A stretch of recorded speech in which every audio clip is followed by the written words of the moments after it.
लिखा है इसमें, कुछ खास छिपा है इसमें, मर्यादा है कोई वादा है, विश्वास रखा है इसमें। सात फेरों से मिला ये तो उपहार है, मेरा श्रृंगार है ये, मेरा श्रृंगार है, मेरा श्रृंगार है ये, मेरा श्रृंगार है।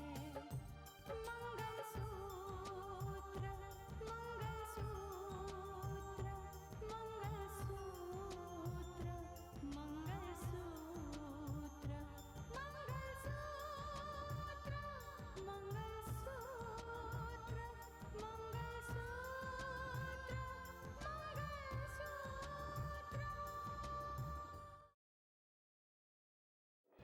जो बद्दुआएं मानस और रितिका ने मुझे दी होंगी, अब वही बद्दुआएं उन्हें लौट कर लग रही है। पता नहीं क्या नसीब लेकर आई है। मानस की गिरफ्तारी के बाद ना रितिका उस घर की रही और ना इस घर की। शहर में मेरे नाम की रैलियां निकाली जा रही हैं, लोग मेरा इस्तीफा मांग रहे हैं बिना वजह। और अगर आप लोगों को मैं इस घर में बोझ लगती हूँ तो कह दीजिएगा, मैं भी चली जाऊंगी। क्या फायदा है रितिका का कलेक्टर होने का? उसके सामने उसके पति को हथकड़ियां पहना दी जाती है और वो कुछ नहीं कर पाती है। क्या फायदा है उसके ओहदे का? और जब तक मैं आपसे पूछता हूं, क्या फायदा है आपके ओहदे का? अगर आप बेगुनाह को बेगुनाह नहीं कह सकते और उसे बचाने के लिए कुछ नहीं कर सकते। देखिए, आप मेरी बात समझने की कोशिश कीजिए प्लीज। मैं आज तक ये सोचता रहा कि हमारे आसपास जो लोग हैं उनके पास कानून की ताकत है, लेकिन आज कहता हूं जज साहब कि लानत है ऐसी मेरी सोच पर।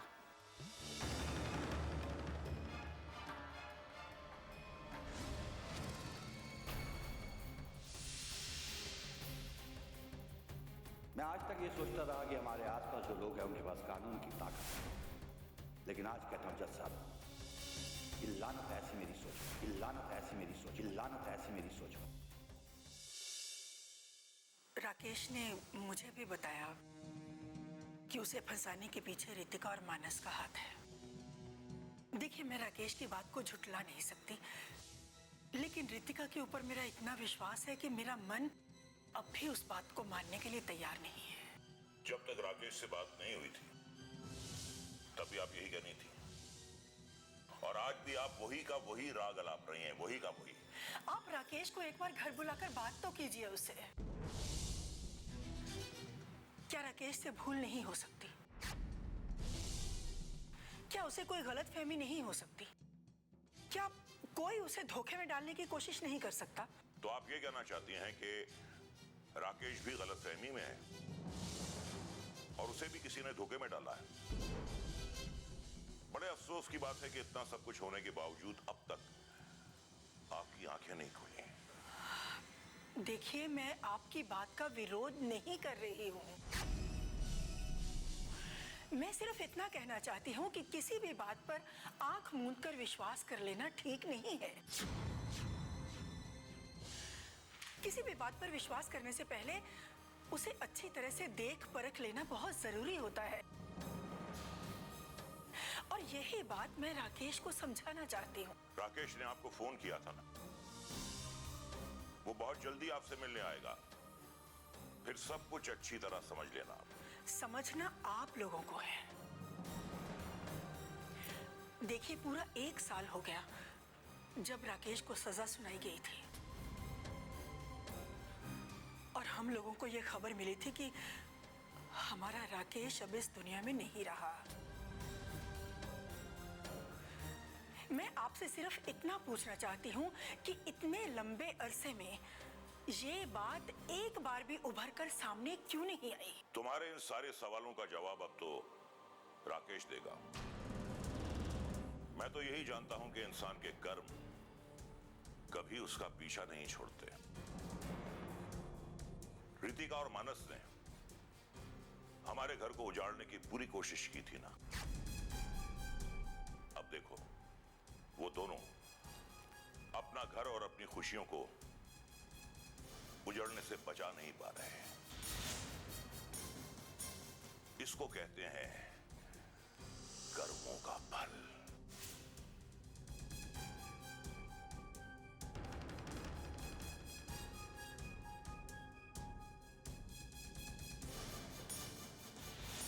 वो दोनों अपना घर और अपनी खुशियों को उजड़ने से बचा नहीं पा रहे। इसको कहते हैं कर्मों का फल।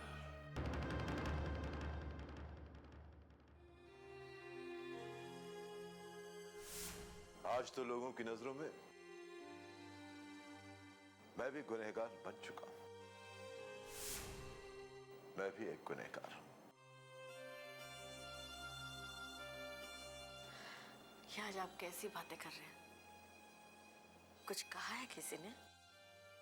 हाँ, और उनके सवालों का कोई जवाब नहीं था मेरे पास, क्योंकि मैं मजबूर हूं। और आज मुझे अपनी इस मजबूरी का बेहद अफसोस हो रहा है शारदा। उन्होंने कहा कि लानत है मुझ पर। सच ही तो कहा। जो बाप अपनी बेटी को, उसकी खुशियों को बचा न सके, लानत है ऐसे बाप पर। लानत। पापा, ये सब आपको किसने कहा? जिसने भी कहा बेटा, सच ही तो कहा।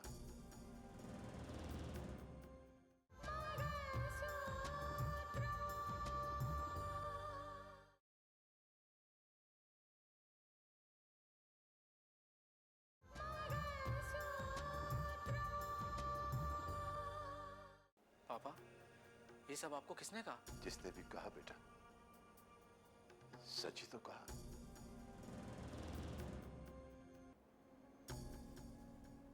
बाकी लानत है तेरे बाप पर। आज तक हमेशा फर्ज के रास्ते पर, कानून के रास्ते पर चलता रहा। फर्ज के रास्ते पर चलते चलते मेरे कदम कभी नहीं डगमगाए।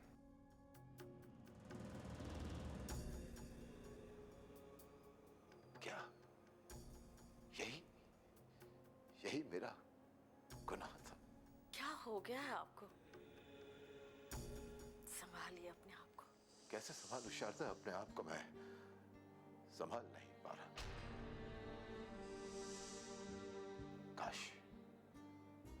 काश मैं कानून का मुलाजिम नहीं होता।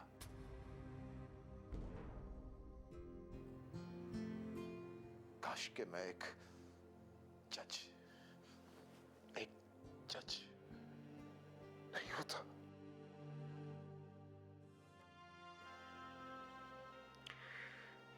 इतने सारे इल्जाम, ये कलंक तो मेरे माथे पर नहीं लगता। ये अचानक क्या हो गया आपको?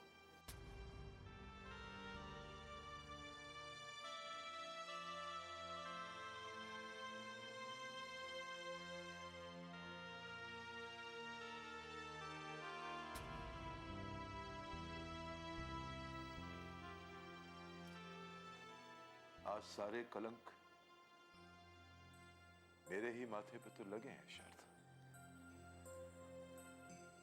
अपनी बेटी की बदनसीबी की वजह हूं मैं। अनजाने उसके सुहाग का हत्यारा बन बैठा।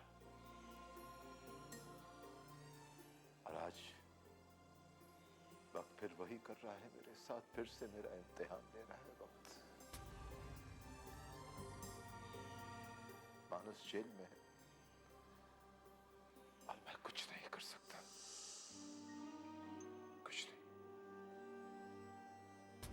मैंने हमेशा अपने फर्ज को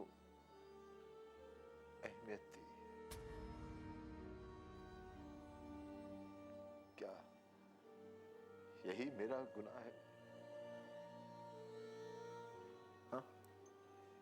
नहीं, बिल्कुल नहीं, आप गुनहगार नहीं हैं। आपने तो कानून के हलकों में जिम्मेदारी और फर्ज की एक मिसाल कायम की है। आप कसूरवार कैसे हो सकते हैं? आपने कभी किसी का दिल नहीं दुखाया। अरे रितिका की हर परेशानी, हर तकलीफ के लिए खुद को जिम्मेदार क्यों समझते हैं? आपने बच्चों को अच्छी तालीम दी, अच्छे इंसान बनाया। कोई भी माँ बाप अपने बच्चों का बुरा तो नहीं चाहते ना। हम एक अच्छे माँ बाप बन सकते हैं, लेकिन उनके भगवान तो नहीं बन सकते ना। आपके जैसा प्यार करने वाला पिता गुनहगार कैसे हो सकता है? अपने दिल से इस बोझ को निकाल दीजिए। आप गुनहगार नहीं हो सकते। आपको कसूरवार समझने वाले खुद गुनहगार हैं। अपने आप को संभालिए, संभालिए अपने आप को।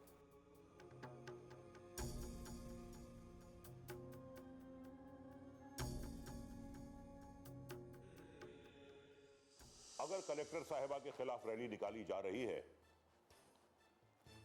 तो रैली पर रोक लगाने की कोई जरूरत नहीं है। जनता के पास प्रशासन तक अपनी बात पहुंचाने का और कोई साधन नहीं है। अगर जनता यह चाहती है कि कलेक्टर साहिबा अपना इस्तीफा दें, तो यह प्रजातंत्र है। जनता को अपनी बात सामने रखने का पूरा हक है। हमारी तहसील में किसी भी रैली पर रोक नहीं लगाई जाएगी। अगर जनता ज्ञापन देने हमारी तहसील में आ रही है तो उन्हें आने दिया जाए और उनके ज्ञापन को स्वीकार किया जाए। मैं दफ्तर आ रहा हूं।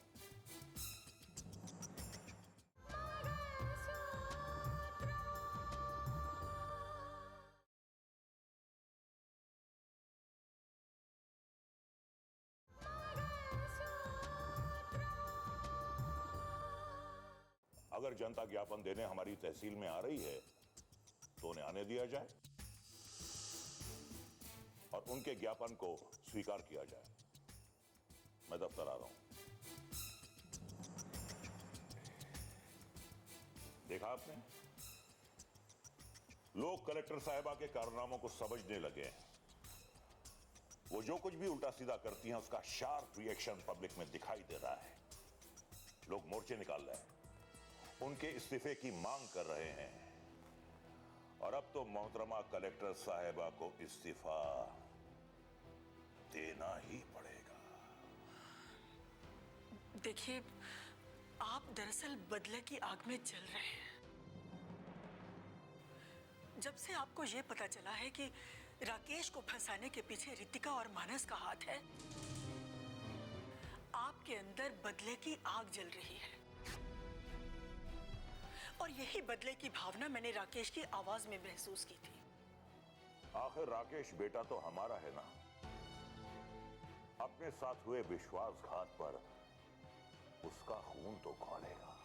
हाँ, बदले की आग में जलते हुए जब किसी इंसान का खून खौलता है ना, तो ये अंदाजा लगाना बहुत मुश्किल होता है कि वो क्या कर गुजरेगा। ऐसी बातें करके आखिर तुम्हारा मतलब क्या है? अगर आपको जरा सा वक्त मिले तो मेरी बात पर गहराई से सोचिएगा। ये बदले की आग कभी अच्छी नहीं होती। अब आप खुद सोचिए, राकेश कब से इस शहर में है, लेकिन वो हमसे मिलने नहीं आया। अपने आप को हमसे छुपाए बैठा है। क्यों? और दूसरी तरफ वो रितिका से इतनी नफरत करता है। एक मिनट के लिए सोचिए, एक इंसान किसी से इतनी नफरत करता है, उसके अंदर बदले की इतनी आग जल रही है और वो खामोश बैठा है। राकेश के दिल में जल रही बदले की आग और उसकी खामोशी देखकर मुझे बहुत डर लग रहा है। ईश्वर जाने इसका मतलब क्या है, मैं नहीं जानती। भगवान करे कोई अनर्थ न होने वाला हो। अपनी ये सोच आप अपने पास रखें। इस विषय में हमने आपसे कोई सलाह नहीं मांगी। अगर आप खामोश रहें तो ये आपके लिए बेहतर होगा।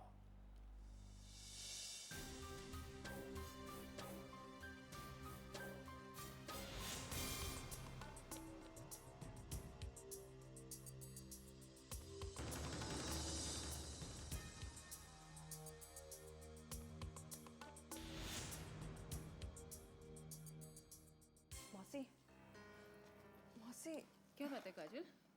आपको रितिका के बारे में कुछ पता चला? मेरा मतलब है उसके पहले पति के बारे में कुछ पता चला?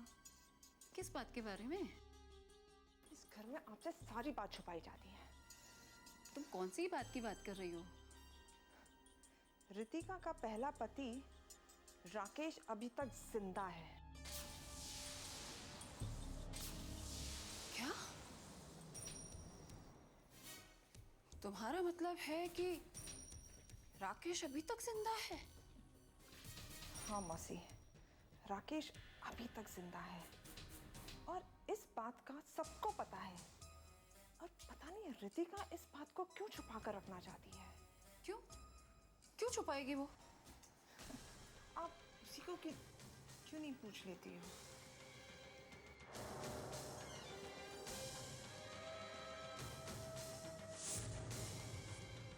क्या ये सच है कि तुम्हारा पति राकेश अभी तक जिंदा है?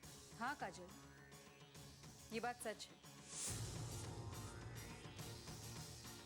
मैंने भी ये सुना है कि राकेश जिंदा है। क्या? कहाँ है वो? माँ जी मुझे नहीं पता, मुझे बस उनके बारे में यही पता है कि वो जिंदा है। मैंने अभी तक उनको देखा भी नहीं है। अगर वो जिंदा है तो तुम्हारे सामने क्यों नहीं आता?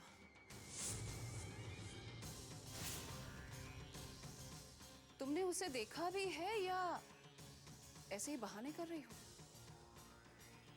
माँ जी मैं कभी झूठ नहीं बोलती हूँ। और फिर राकेश जब भी मेरे सामने आएंगे मैं आपसे मिलवाऊंगी।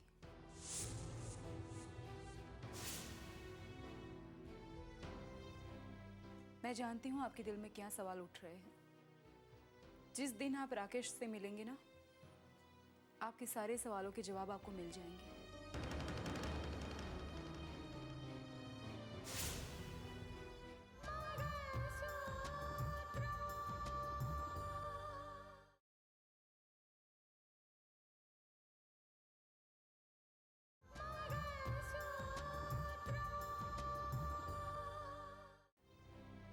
मैं जानती हूँ आपके दिल में क्या सवाल उठ रहे हैं।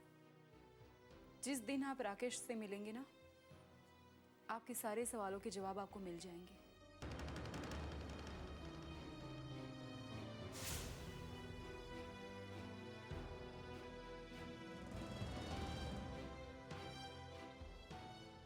मौसी जी, इसके सामने तो आपकी एक भी नहीं चलने वाली और ना ही वो आपको जुबान खोलने देगी।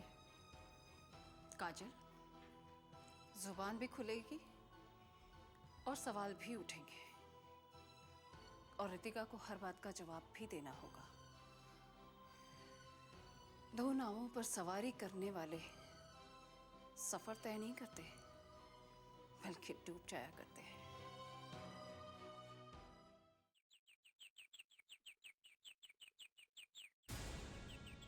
क्या सोच रहे हो अर्जुन? कुंदन, यही सोच रहा था कि मैंने अपना बदला तो ले लिया।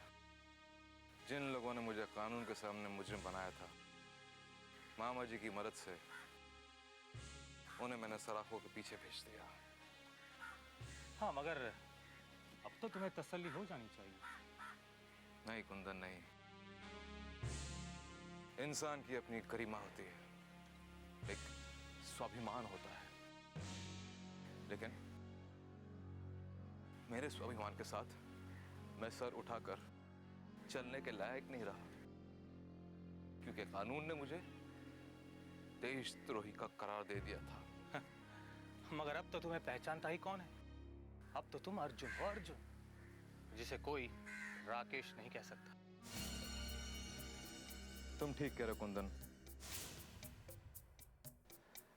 लेकिन जिसे चोट लगती है दर्द उसी को महसूस होता है, और ये दर्द मैं अपने सीने में लेकर घूम रहा हूं। दर्द ये है कि अपने चेहरे के साथ साथ मैं अपनी पहचान भी खो चुका हूं। हाँ, ये बात तो सच है। कुंदन, जिसने मुझे जन्म दिया, 9 महीने अपनी कोख में रखा, पाला पोसा बड़ा किया, आज उसके सामने जाके खड़ा हो जाओ ना तो वो भी मुझे नहीं पहचान पाएगी। जानते हो क्यों? क्योंकि मैं अपनी शक्ल के साथ अपनी पहचान खो चुका हूं कुंदन। हाँ कुंदन, दो बार मैं अपनी मां के सामने गया, लेकिन मां ने मुझे पहचाना नहीं। कुंदन मैं अपनी पहचान खो चुका हूं। इस तरह हिम्मत हारने से कुछ नहीं होगा अर्जुन, अपने आप को संभालो। कैसे संभालूं खुद को कुंदन? ये बात सही है कि कानून मेरा कुछ नहीं बिगाड़ सकता, लेकिन ये क्या बदनसीबी है कि मेरे मॉम और डैड मुझे पहचान ही नहीं पा रहे। इसके लिए तुम्हें सही वक्त का इंतजार करना पड़ेगा अर्जुन, क्योंकि माँ बाप को तो बस ये पता चलना चाहिए कि उनके जिगर का टुकड़ा कौन है, और उनके प्यार और ममता के बीच कोई चेहरा कभी रुकावट नहीं बन सकता।